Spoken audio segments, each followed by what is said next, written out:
human being, we can overcome, because I really admire your determination and your commitment to become the son and daughter of the Buddha. I think that's a huge challenge compared to the problem that the world is facing that we call environmental challenge. So to me, I think I really admire you, but as we human, ordinary people, we think this is hard, but do you think we should be able to overcome it? Thanks. Tôi biết rằng là thế giới của chúng ta, thế đất của chúng ta đang có nhiều vấn đề bảo vệ môi trường thì rất là khó. Nhưng ở đây tôi rất là hâm mộ quý vị, đặc biệt là những vị đã xuất hiện có gì trong hai vấn đề này về bảo vệ môi trường và trở thành một người xuất gia. Tôi cho rằng trở thành một người xuất gia ngày càng khó hơn. Thank you very much. Is there any question from the Vietnamese audience? Có cái vị nào trong cộng đồng người Việt của chúng ta có câu hỏi gì hay không ạ?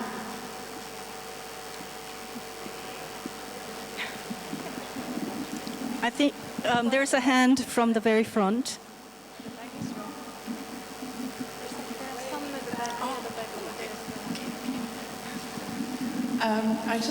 There's something that comes to mind, that as practitioner and as meditator and as people walking on the path, it's really heartwarming to know that we can recycle quite a lot of our mental garbage.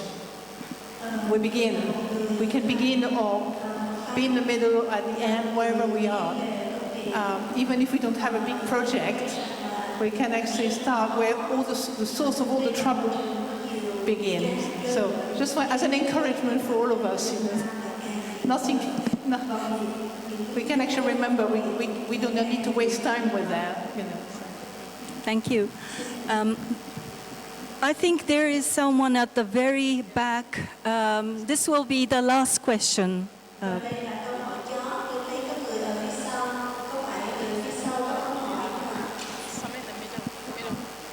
Oh, I think it's not the very back, but rather in the middle back.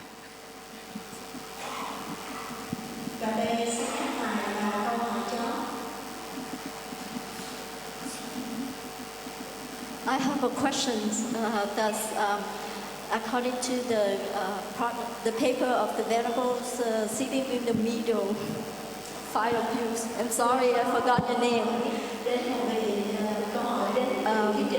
The paper you talk about how we save the environment is very nice, very good to do. We can start it, but what do you think about the technology we're using right now? It's so powerful, and it means for us to use in the meantime, in the movement. So we all use the technology and how we can save the environment with all of that. Nhà máy đã làm sản xuất ra những công nghệ, những đồ vật chúng ta xài đã thải ra chất thải quá nhiều. Theo ni sư nghĩ như thế nào? Đó cũng là ảnh hưởng đến môi trường. So do we have any project that we can save and how we save the environment? Do you have any detail about that, the technologies?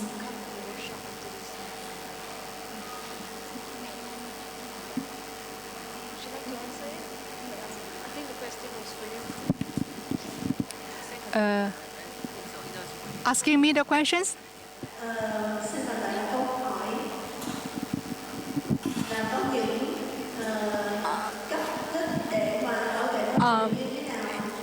I don't want to market the next workshop or anything like that, but I believe your question will be answered in the workshop at 3 o'clock. So if you were to come in full force for the workshop at 3 o'clock, we could discuss together and we will find solutions together. Thank you very much. Thank you very much. I would like to close this session by thanking all the speakers for their very inspiring and enthusiastic talks. And I thank all the audience for being very patient and diligent in your attendance. and I think we need a few or maybe 10 minutes rest because the workshop starts at 3 o'clock, punctual.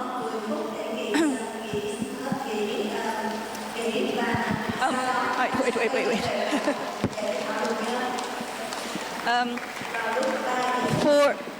For the workshops, before you go, I will have to announce the workshops.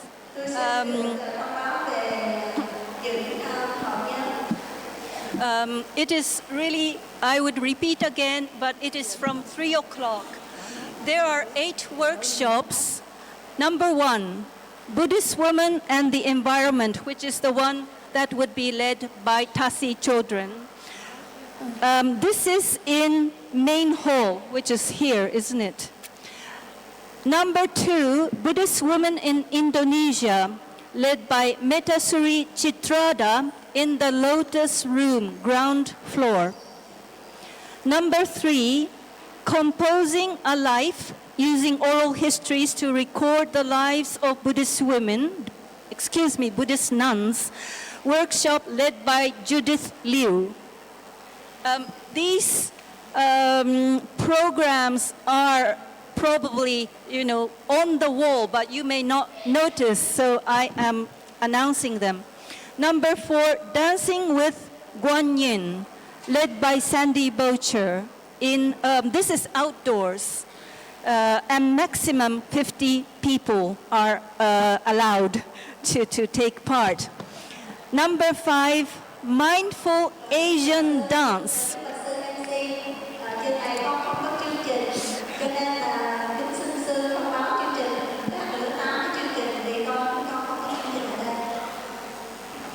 I'm sorry I didn't give time for the translator. Number 5, another chance to, I think, dance. Mindful Asian Dance with Hyun Mi Cho, led by Hyun Mi Cho. The venue is not written on the paper, but probably I have to ask the organizer about the venue. Number 6 is Peacemaking, led by Shelley Anderson in the Buddha Hall, and 50 persons are probably that's the maximum occupancy. Number 7, Public Relations for Buddhist Women, led by Heike staff in the volunteer room.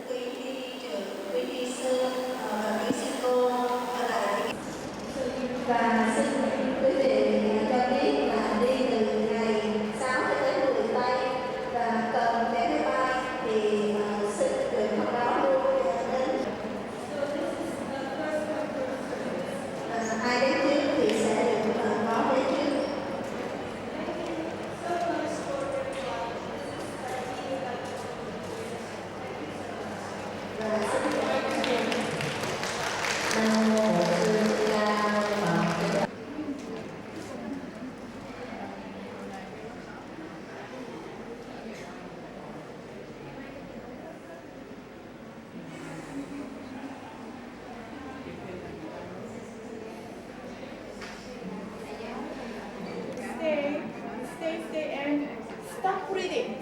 Okay? You go and hold it. And when you open, you're going to die because you don't have air. All right? In that time, you collapse. Hold it, rest, and the moment you're going to just die, and you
they told the police, we all did this, so you have to take all of us. And there were only a few police, and they thought, we cannot do this. This is impossible. So the police left. Tất cả người dân ở trong bang đó họ các mẹ con bé con thằng ma đàn ông đều đi hết thì anh đi hết tới mọi người cảnh sát rằng là chúng tôi là những người mà đã đi bắt tay thì đã đi bắt đi thì cảnh sát họ chỉ có một vài người thôi và ai cũng là người có thể làm được. So that is just one recent example of Buddhists who, in a very peaceful way, but in a very strong way also, stood up for their rights and I think built peace. There are also many stories from Thailand because there is a people's power movement in Thailand and women are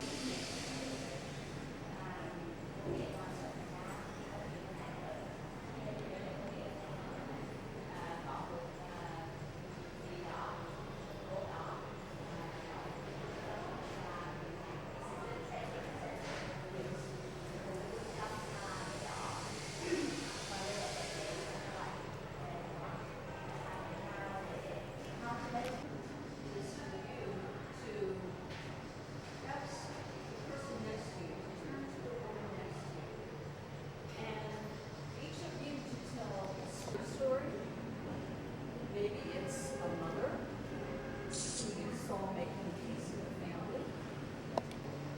But just for the next to us only. Yeah, I think because of the language, maybe you could work together, if that's okay. But think about a Buddhist woman, either you know.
trong Phật giáo Đại thừa cũng nói lên cái duyên khởi, nói lên cái sự quan việc đó là ý kiến đóng góp của cô Phật tử. So I have a question is about in her place what they do, maybe they have a good idea. So in town, in twin area, in Địa phương của cô ở là Vân Kham thì có một ngôi chùa mà quý sư và quý sư cô mỗi ngày thì đi lượm rác ở những cái khu vực xung quanh. Khi người ta ở dơ, người ta quăng rác đó, thì những người đó đi lượm rác về để mà tái tạo chế biến thì Enlightenment on the practices in your own country as how to reduce the garbage and whatnot. So can I have some participation here? Because there are many of us who have vast experience in this. Our countries are maybe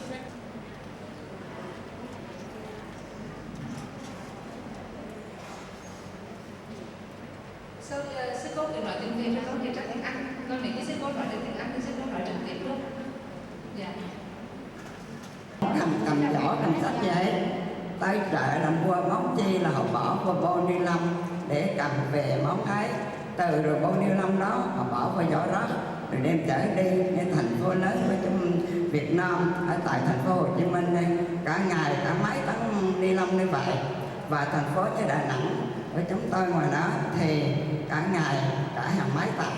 Như vậy tôi xin đề nghị ở trong cuộc thảo luận hôm nay và mai và cái đi đó mình cầm mà có thể nói là một cái mẫu bạ như vậy mình đi cả hàng năm nó chưa hư nữa, mà nếu là hư là đem đốt cho nên do đó mà có ô nhiễm môi trường đó là một cái điểm thứ nhất.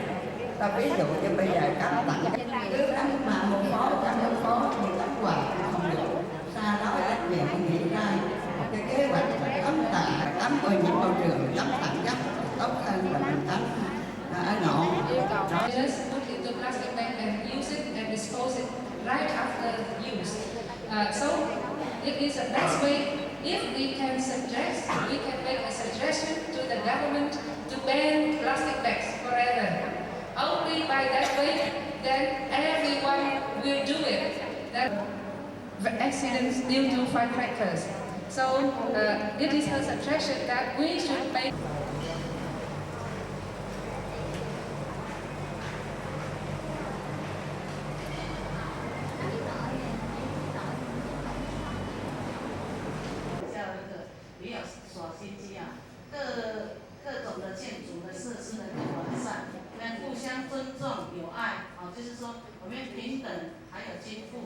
我们现在的贫富差距是太多了，就是说以后到未来的30年呢，就是大家大家都是贫富能均等再就是说减少那个。We're a bad girl, and what changed? And for her it was faith in Christianity, but she had a strong basis in Buddhism. It's to do no harm. So my mother will sometimes be Christian and sometimes be Buddhist, and sometimes she'll just be, I'm just an American. She's secular. I believe, but I don't attend church. And I work at a cafe. Oh yes, I teach in a Catholic school. They treat me Chinatown.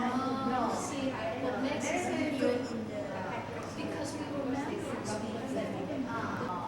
So we lived in an Italian and Jewish section, and we were the only Chinese. And what are the areas that have the racial problem in America? Yeah. But the interesting thing is when Asians come to America, it is much freer for them to be in America than it is to be in their home countries. As I said, all of these Asian countries don't necessarily get along, but in America there's so few of us. It's like, we don't care if you're from Malaysia or from Japan or from Vietnam and I'm Chinese. We're all Asians. We go broad and so say, oh, I'm Chinese, and oh, you're from Malaysia, and oh, you're from Dawu and not from Taiwan. I mean, they make it broad. That's unity is that you share some common features right there. Yes,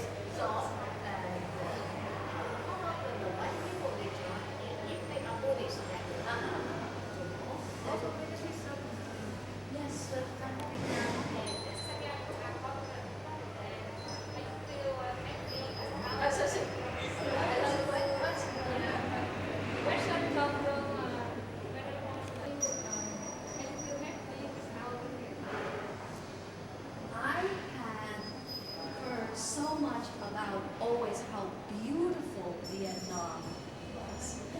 And our countries have fought war. But Vietnam is one of the tigers in Asia. Very, very powerful. So my impression of Vietnam is very favorable. We have been treated very graciously.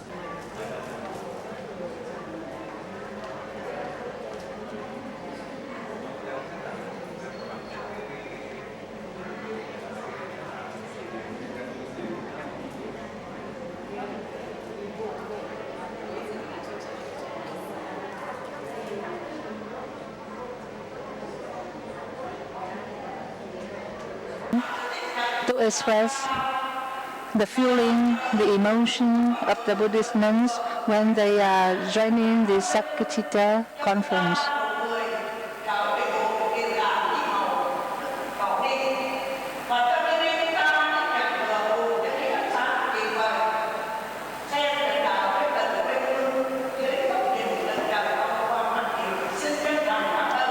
Thank you very much, and we wish the Dharma lecturer great success in her Dharma talk.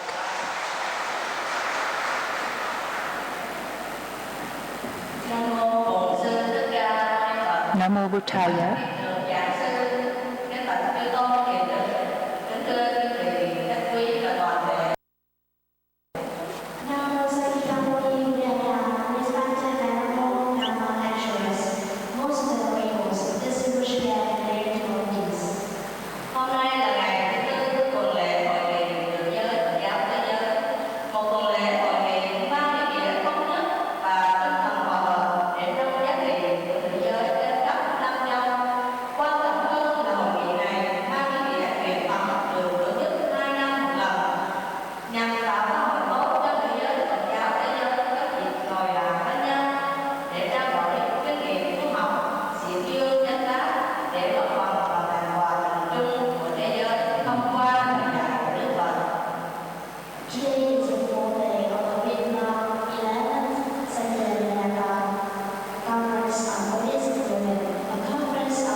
To contribute to the and to contribute in the world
Namo Sakyamuni Buddha, distinguished guests, ladies and gentlemen.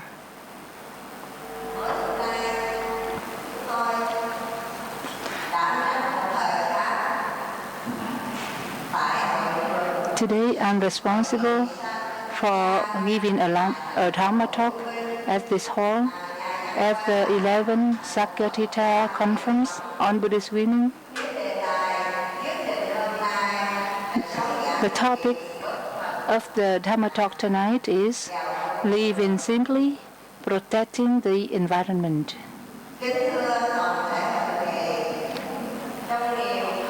Dear participants, I share the delight of all the Buddha's children who have the opportunity today to be here with Dhamma friends from all over the world. From the bottom of my heart, I extend my warmest greetings to you all.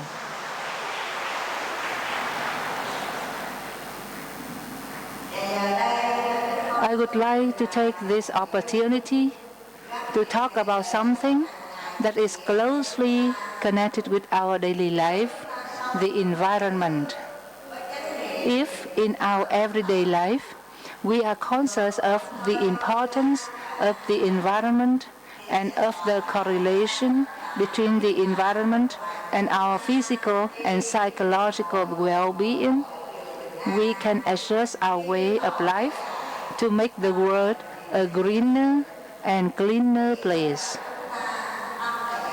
This in turn will benefit the environment and all living beings in this world. As we all know, saving the environment and thus saving the boundless number of living beings on earth has become one of the hottest issues that is drawing global attention today. We need to take action in every small way we can to protect the planet from being destroyed by global warming caused by deforestation and gas emission, the harmful side effect of industrialization and modernization.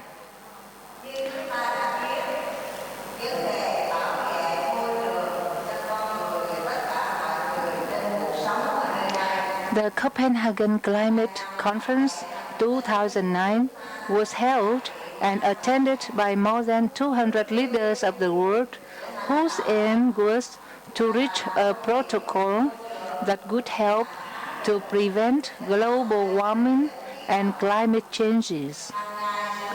The conference was a limited success as far as we know.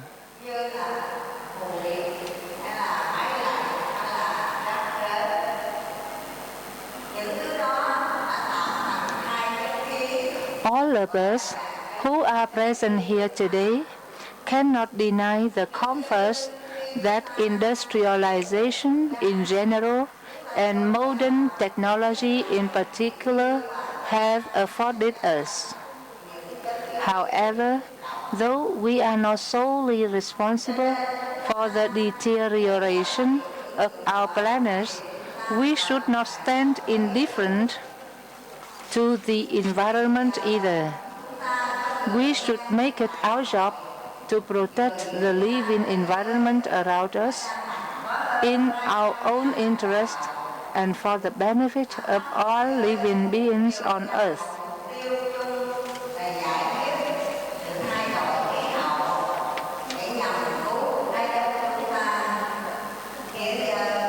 As we all know, scientists have traced the causes of environmental pollution and global climate changes to industrial waste, which gives rise to global warming. However, the industrial sector in Vietnam and around the world cannot be solely blamed for the pressing environmental problems the world is facing today. Every day, each of us is adding to the total toxic discharge too. around the clock, toxic gas from our fridge, motorbikes, as well as household waste is being discharged into the environment.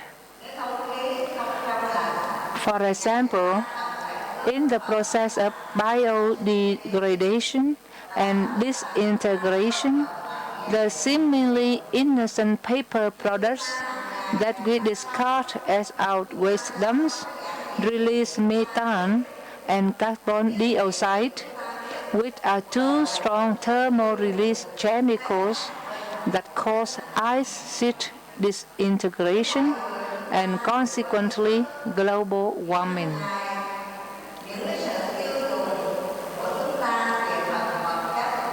Fuel consumption and even our respiration process, that is to say, every time that we breathe in and breathe out, add to global carbon dioxide discharge too.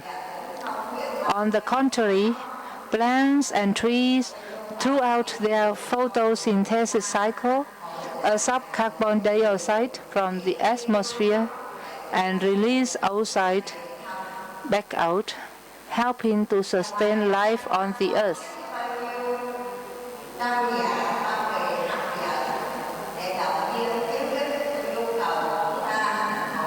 Therefore, each of us among the 6 billion people living in the world should be conscious of the urgent need to reduce discharge, both household and industrial, as well as the need to protect our forests and plant more trees in our gardens, parks, and as many public areas as possible. In doing so, we will be able to contribute to the cause of protecting our environment.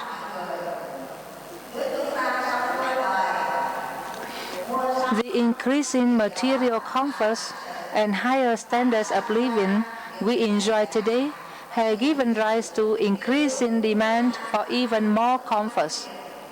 Numerous car models have been designed for mass production. Countless designs of communication devices have been created to meet our varied needs.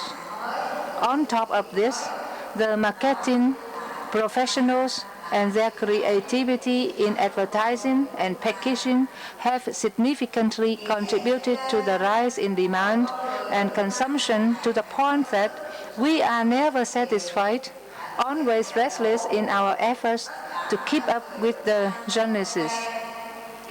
The result is, most of us today embrace materialism as a way of life, slaves to our own insatiable desires. Shopping has become a hobby for many of us. Networking has become a way to find out more about new arrivals in the market. Commercial consumption soars.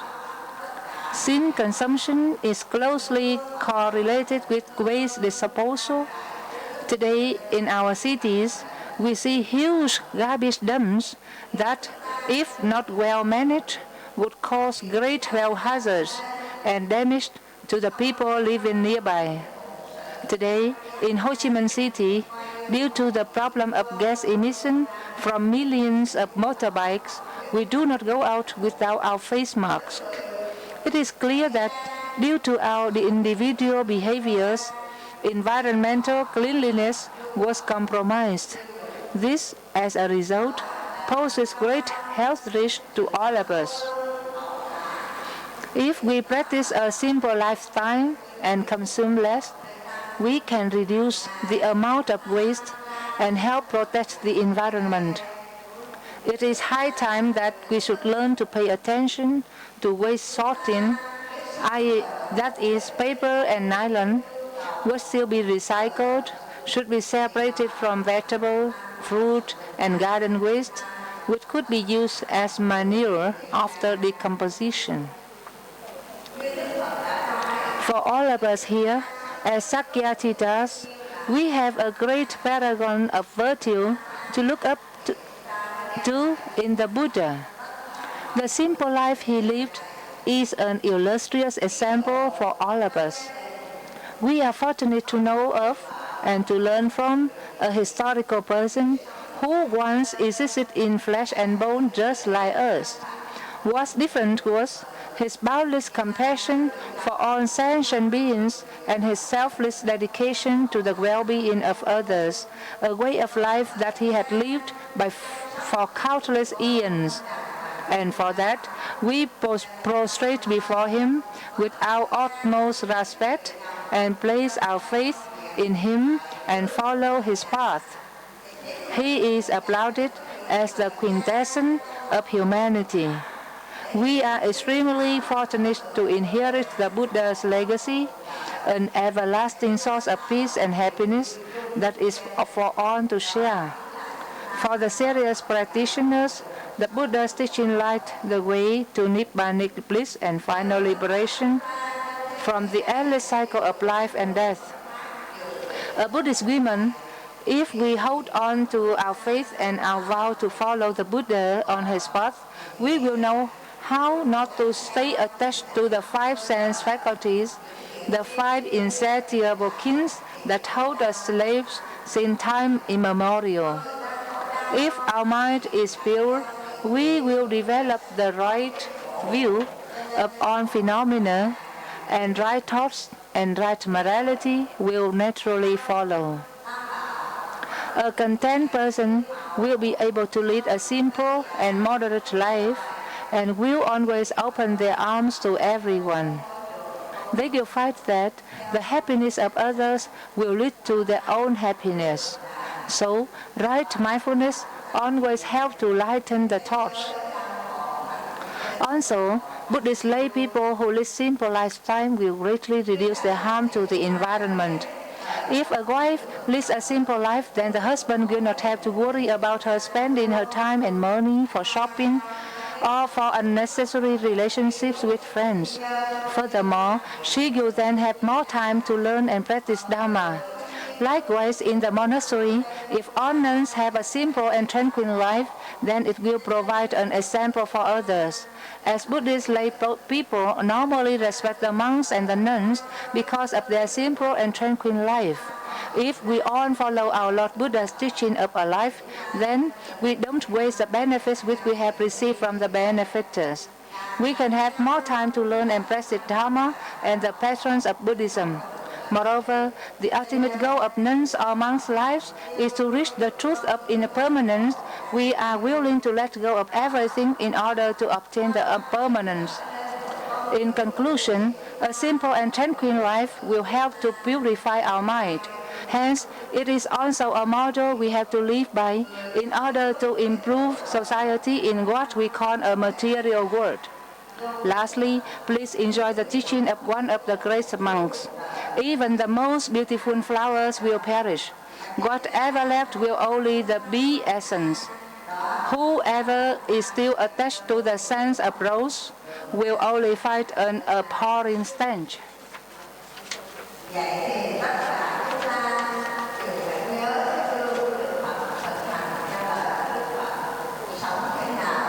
We should follow the example of the Buddha, how to live joyfully and peacefully in the family life and in the social life. That is what we can do to contribute in the environmental protection. I hope that all the participants of this conference will always apply the Buddha's teaching so that we can have peace and joy forever, and also contribute to bring joy and happiness to other beings.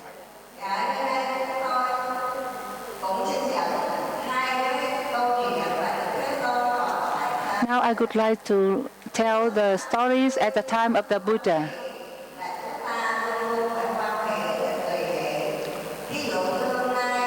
If we want to be happy, we should be in a joyful mood. For example, when I came here for the Dhamma lecture, I saw that the hall is not so crowded as the other days, but I'm not so sad because I remember at the time of the Buddha, there was Dharma talk at the Buddha time where there are less participants, less listeners than even this occasion. If a Dharma lecturer is said when he sees that there are so few audience in the hall,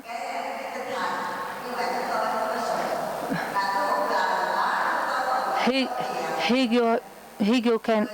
cannot have a high spirit to teach. But I'm not sad at all. One day when I came to I'm going to tell a story about the Ananda Thera. At the time of the Buddha was giving the lecture to 5 people, only 5 people. But one person is drawing something on the earth. Another person is hanging some branches. Another person is looking up in the sky to count the stars. Another person is dozing off. Only one person can listen to the Dharma of the Buddha. When the Dharma talk was finished, Venerable Ananda asked the Buddha, "Today there were only 5 persons who came to listen to your Dharma. Why did you teach them?" The Buddha said, "Oh Ananda, I'm always joyful when I teach the Dharma. I will explain to you. The person who is doing something on the earth, because in many past lives he has been a worm. For more than 500 lives, he has been a worm. Therefore, even now, when he becomes a human being, he is drawing something on the earth. The person who is always touching the branch, because in the past he has been a monkey for 500 times. The person who always look up in the sky, he used to be an astrologist 500 times in the past. And the person who is dozing off when I was leaving the Dharma, he used to be a snake in 500 times in the past. Only one person who can listen to the Dharma attentively. In the past life, he was a disciple of a Brahman. He has the habit of learning. That's why even now he can listen attentively to my lecture. Another occasion, Venerable Sariputta requested the Buddha to give a lecture. Venerable Sariputta had more than 2,000 disciples, and he wants to make a change for his disciple. He doesn't want his disciple to have to listen to him every day. So one day he wants to make a change, and he requested the Buddha to give a lecture to his disciples. He hoped that with the power of the Buddha, his disciple will attain enlightenment very soon. But when the Buddha gave the lecture to the 2,000 disciples of Venerable Sariputta, they did not listen very attentively.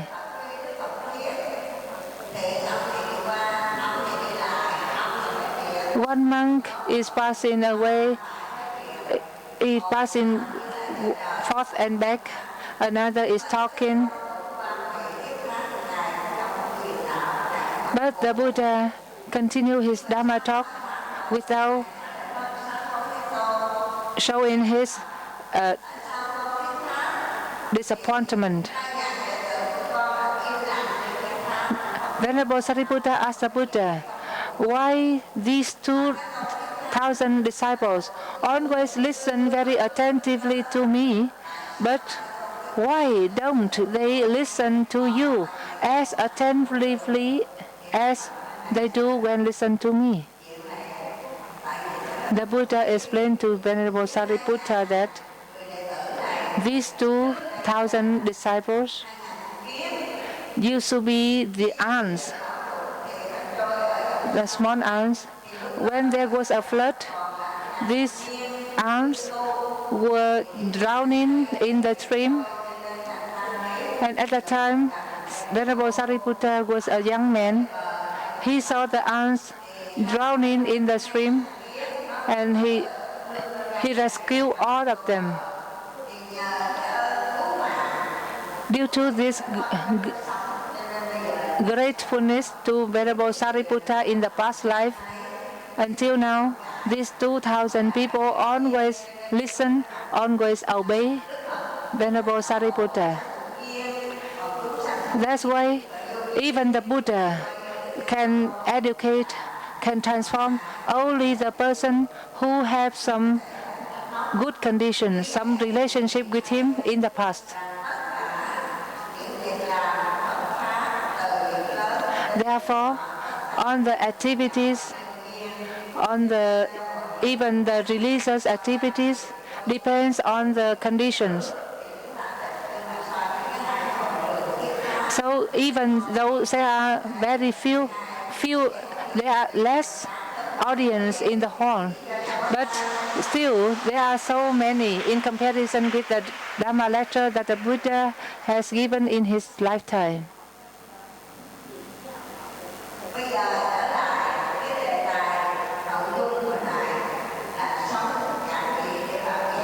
Now we return to the topic, living simply, protecting the environment. Now I want to mention about the waste. If we consume more, then we will dispose more wasted, more garbage.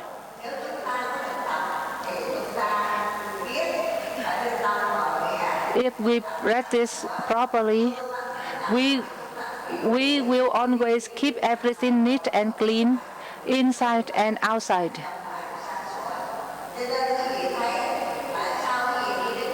As you see, whenever you go to a temple, you will feel very relaxed, you will feel very joyful, more than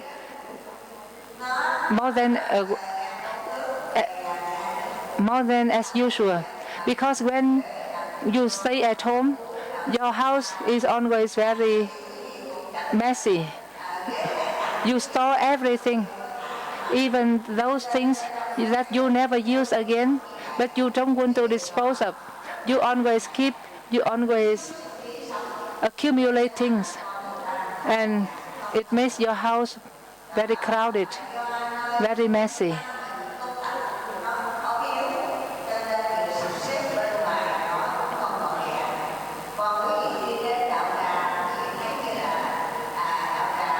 When you come to a temple, you will see that the temple or the monastery or the nunnery, this place is always very neat, very clean, very quiet, very peaceful, very fresh. Why? The monks and nuns always eat and drink.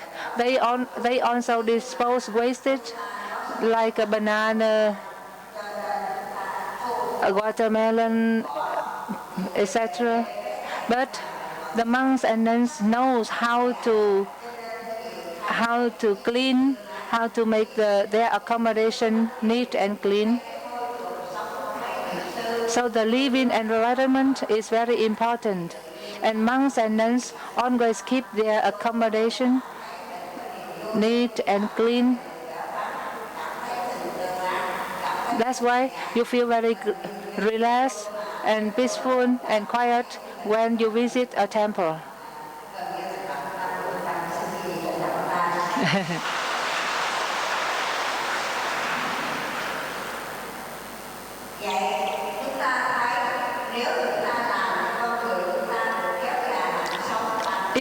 If we want to maintain our life, if we want to lengthen our life, we have to protect living environment. And we should educate our children to be conscious of the importance of the living environment.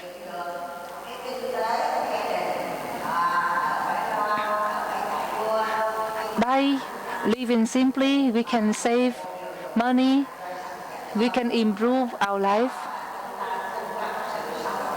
And by this way, we also help to enhance the quality of life to all human beings.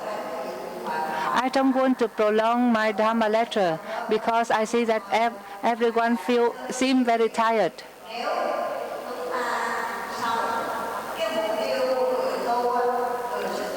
As you know, the purpose of the Buddhist monks and nuns is to liberate from suffering, from bondage. We should see the impermanence, the unsatisfactory, and the selflessness of everything.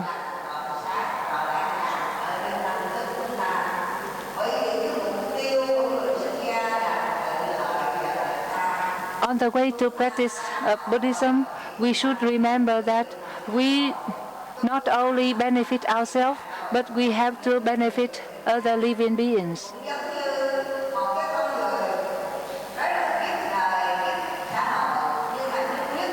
If you say that you want to help others, but if you are poor, you cannot help anyone. If you don't have money, but you say that I want to help people, it is only theoretical. If you want to lead others, if you want to guide others, but your mind is impure, is polluted by all kinds of defilements, then how can you help others to be peaceful and joyful? Therefore, ourselves, we should live in peace and joy before we can help others. If we want to do so, we need to live in the present moment. Be mindful in the present moment, we will have peace and joy, and with this, so we can share our peace and joy to other human beings, and also to contribute in protecting the environment.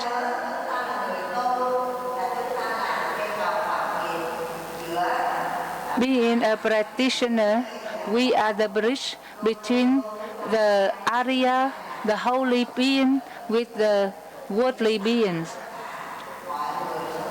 And we can help others on the way to emancipation.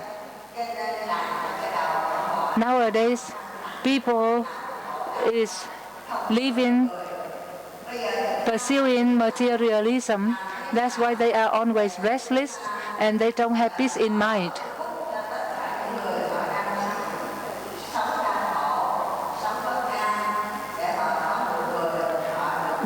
Thanks to Buddhism, we know how to live simply, peacefully, and joyfully. We should share our experience to help others so that they can also live simply and peacefully and happily like us.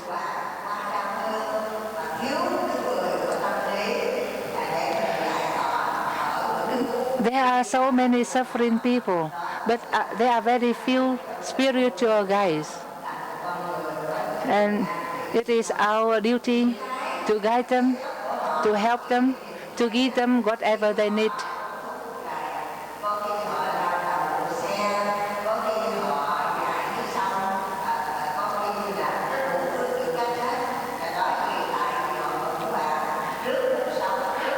In this modern time, there are so many kinds of crises. Individual crisis, economic crisis, social crisis.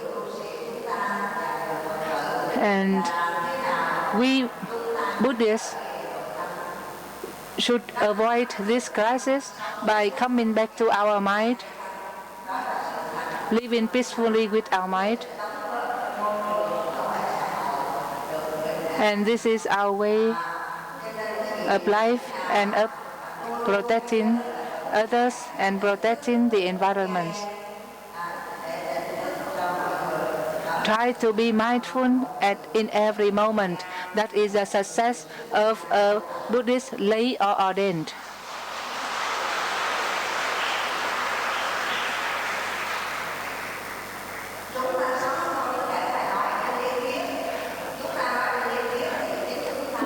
We cannot say only theoretically.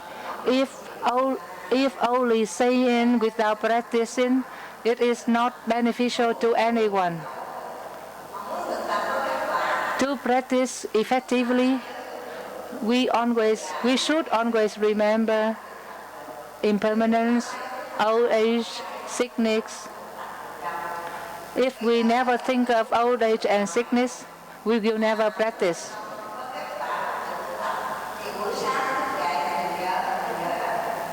The Buddha told us that every morning when we wake up, we should think that we are aging, we are going to die. At lunchtime, we also say, we are aging, we are going to die. In the evening again, we will tell ourselves, we are aging, we are going to die.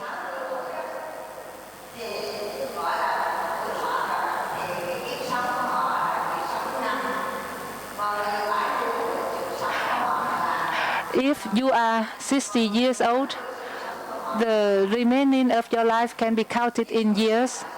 If you are 70 years plus, your remaining time will be counted by months. And if you are 80 plus, your remaining time of your life will be counted in days.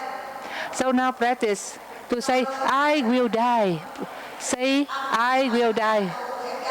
Say, my husband will also die. Say, my neighbor will die.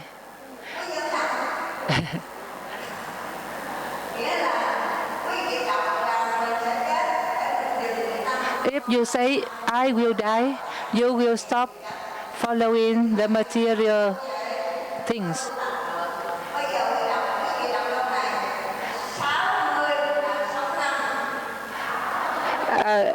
Say, if you are 60 years plus, your remaining time of your life is counted in years. If you are 70 years old plus, your remaining time will be counted in months. If you are 80 years plus, the remaining time will be counted in days. And if you are 100 years, then now nothing to say.